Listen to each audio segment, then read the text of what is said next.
In this video, I'm going to cover how to use an electric boat motor. Whether it's a small electric outboard like this ePropulsion Spirit Plus right here, or a simple trolling motor like this Minn Kota right here.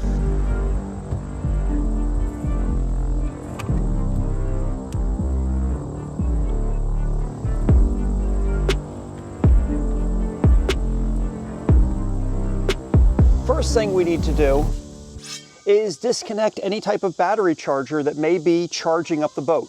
So for example, if you're renting a boat and there's an extension cord running to the boat, that needs to be disconnected. Might need to be something shut off first. I happen to be charging up one of my batteries right here, and I've just unplugged my power cord, and I'm going to unplug my charger from the battery that I'm charging up. So if there is some kind of battery charger, be sure to disconnect that. That's step number one.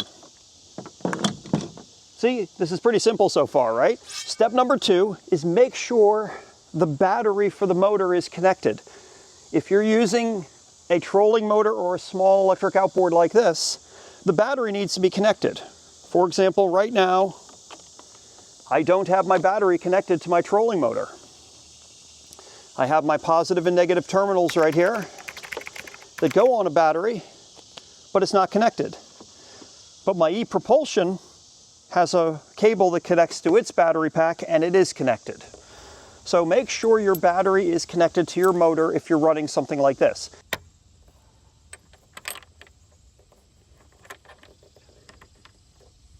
If you're using something like a rental boat, they're already connected. They've been charging up, everything's connected. You can go to step three. But for those of us who are doing something else, like if you're running a trolling motor, you need to connect these to your battery. I happen to have a battery sitting right here, and I have my trolling motor right there. However, this battery is a 51.2 volt battery. This is a 12 volt electric trolling motor.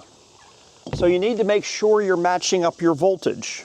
This 51.2 volt battery is essentially a 48 volt battery. Batteries come in 12, 24, 36, and 48 volts for a lot of these small motors. This is a 48 volt system. This happens to be a 12 volt trolling motor. Some trolling motors are 24 volt, and some are probably 36 and 48 volt. So this cannot connect to that battery because that will mess up that trolling motor. So you need to connect this to a 12 volt battery. And it'll say on the side of the battery whether it's 12 volts or not. Red to positive, black to negative. Usually there's bolts on top, and this screws down to that. So you'll need a wrench or screwdriver or pliers or something to secure these leads to the top of the battery. If you're using something like this, this one has a cable that connects to the battery pack. If I was using an external battery pack, this cable would connect to a cable that goes to the battery pack.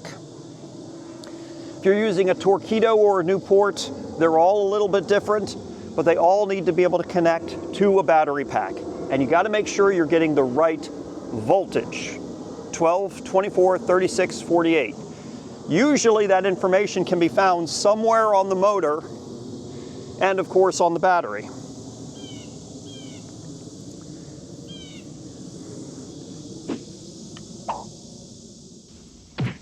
Next is a safety kill switch. My Minn Kota trolling motor does not have a safety kill switch, but my ePropulsion Spirit 1.0 Plus does have a kill switch, and it's this magnetic switch right here.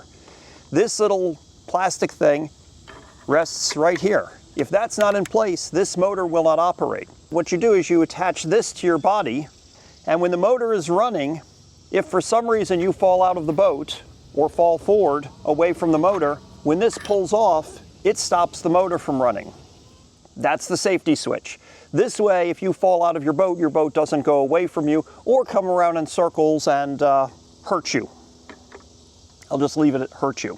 Some areas and situations require one of these by law for any motor that has that on there already. I don't know if new trolling motors have them. I doubt they do because they go so slow.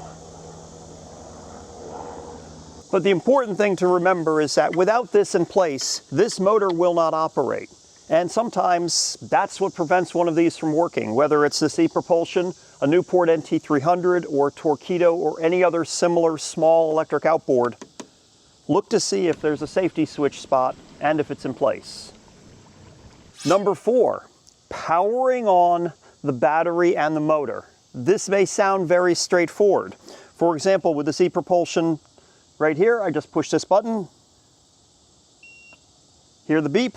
I had to hold the button in for a couple seconds before it beeps. That powered it on. The Minn Kota trolling motor, if I connect it to a 12-volt car battery, old style battery, there's nothing I need to turn on. It's already on. However, some other systems have a main power switch or a button on the battery. I have a very large battery that actually has a power button on it that you have to turn that on prior to running things. So when I'm using the really large battery with my ePropulsion, I have to turn that battery on and then also come over here and turn my motor on. So when you're looking for power switches to turn things on, whether it's a Duffy electric boat or it's a proprietary system or it's just a standalone thing like this ePropulsion, look for all of the power buttons to turn things on. Number 5, go. Just get out there and enjoy it.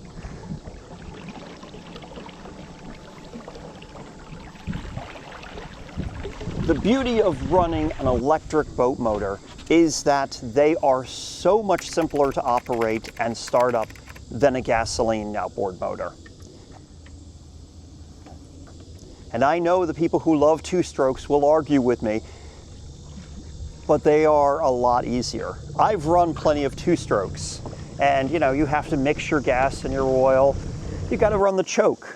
You got to get it started with a pull cord or have a battery connected for the electric start. You have to idle it up. You have to choke it. You have to play around with it. These, you turn the handle this way to go forward, and you turn the handle that way to go reverse. In a Duffy electric boat, you push the lever forward to go forward, you pull the lever back to go backwards. Trolling motor, this, those, you just have to flick it forward and flick it backwards. That's all you got to do. It's a lot easier to operate an electric boat motor than it is to operate a gasoline boat motor. Are they better for every situation? No, not yet. Maybe someday, but not right now.